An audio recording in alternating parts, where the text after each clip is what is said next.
We're gonna go ahead and use our metal prep. I've already done this. I forgot. I thought I wanted to make a video, so I'm just gonna splash some steel wool.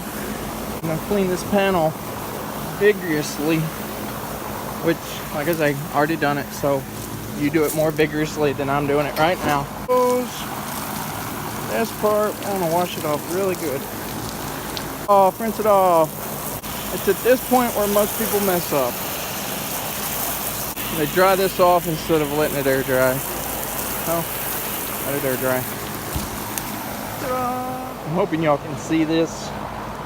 You'll see this has somewhat of a slight flash rust. Don't remove the flash rust. At this point, if you remove this flash rust before putting on the Por15, all you're going to have is a mechanical bond, and the Por15 was going to be pointless. It wouldn't be any better than using epoxy or anything of that nature. It needs rust to properly adhere chemically. If there's no rust for this to convert chemically, all you have is a mechanical bond. You want a chemical and a mechanical bond. You want both. Very important. Just like when you're painting a car, you don't want your primer sitting around for too long.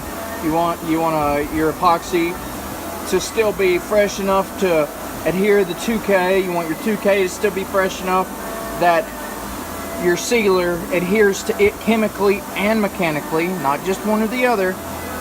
Now you can do one or the other, but when you have peeling issues, that's typically why.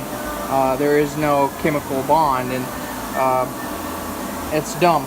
But anyways, what I was getting to is this is Por15 clear. I've been seeing a lot of misinformation flying around. This is absolutely no different than this.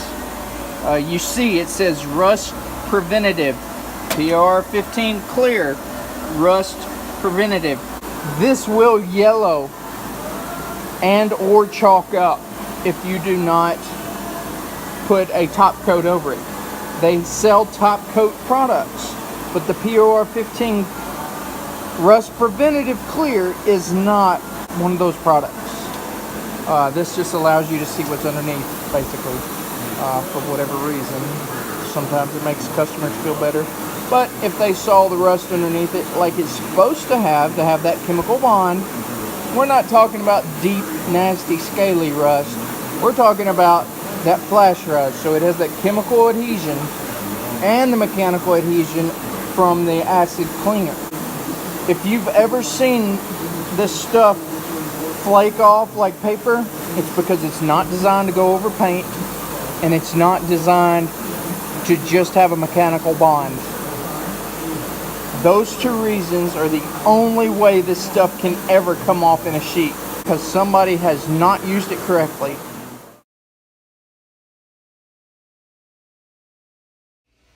I wanted to make note, another reason you want that chemical bond, if you know anything about guns and the bluing process that they do to the barrels of a gun, what it is basically a controlled rust that will take a very long time, obviously, to rust. And this product is the same way. Without the rust there, it cannot make it controlled rust.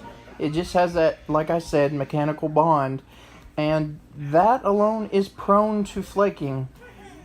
With the chemical reaction that it has with the rust, it will have a permanent adhere.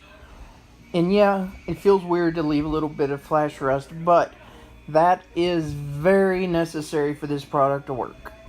Thank you for your time, guys. Please like, subscribe. I'll try to make more videos like this if y'all liked it. Your responses are very important to me.